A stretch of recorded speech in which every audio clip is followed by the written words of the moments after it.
Kan ada dengar ulia Allah Taala. Pegah apa? Lagi cerita aja mun.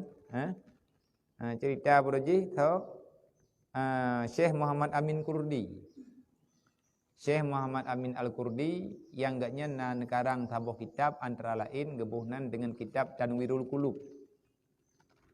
Kitab yang tabeut malam minggu. Kegetanya uragam kitabnya tabeut malam minggu. Dalam kitab Tanwirul Qulub, beliau yang karang kitabnya pernah jamun bak tabuh betai. Beliau adalah salah seorang daripada mursyid tarikat Naqsyabandi, artinya pembina tarikat Naqsyabandi. Jadi dalam kampung gaknya urang sakit kamu tuntun berata sakit.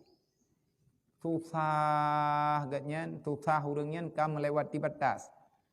Mantabohnya kageme rumah sakit hana pulih-pulih, artinya letak tabib kayang pubat. Macam modern tabib bawatenya pubat hana pulih-pulih. Bedahlah keluarga di atas saran urang rame-rame geyak merempak ngan Tengku Muhammad Amin Kurdi. Nepegah le Tengku Muhammad Amin. Hai Tengku, long hana long mubat, hanjit long pubat urang. Lon kan tabib. Tapi urangnya tetap gelake bekerja, ngiak-ngiang tak urang sakit kamu. Namun doa tak urang sakit kamu, kiban cara urang sakitnya berpulih. Karena rasa iba agaknya dodo gepegah. Lon sebut ji hanjit lo masalahnya.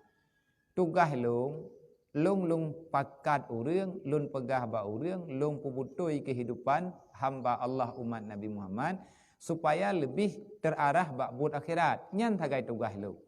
Sedangkan punya pakat pubat, pakat merajah, punya bahasa tanya long hanjir long.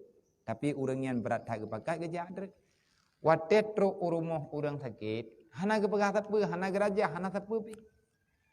Bantu rumah urang sakit, urang kamu tamun-tamun inan lang rumahnya, urang sakit teh hana geblut li kamu thod. Be ile ta pegah ba mata pi hana teh ahli, dan pegah hana kamu ninggai. Gatnya mentang menanafha. Putra ge khele Tengku Muhammad Amin Kurdi. Tengah gedangan ge keun tikrek. Ya Allah. Lho kade ge keun ya Allahnya. Wate degeng yang urang sakit menan moden, pu ge khele ganyan. Ya Allah. Maya urang tuluk gekeun nyan ismu Adam. To Allah Taala geheuy. Wate geungnya urang sakit hana gekeun tapeu lain yang ngina gekeun putra. Ya Allah. Urang sakit nyan begitu gekeun ya Allah, gebedah geduk je. Geduk je gepegah je haba lagi biasa getayang trawa gepu kejadian duk natrip ka hana gebedah-bedah, gepegah dele urang kamu tonton. Nyan ah wate lagi yang dua macam. Menyakan pulih menjak-jak kakak meninggai war ke ulang pujirat. Artinya gaknya getayang ba Allah. Nyate gekeun ya Allah nyen pupuleh di mata gaknya. Nyen gekeun rahasia yang tak nampak. Berbicara dengan Allah secara langsung.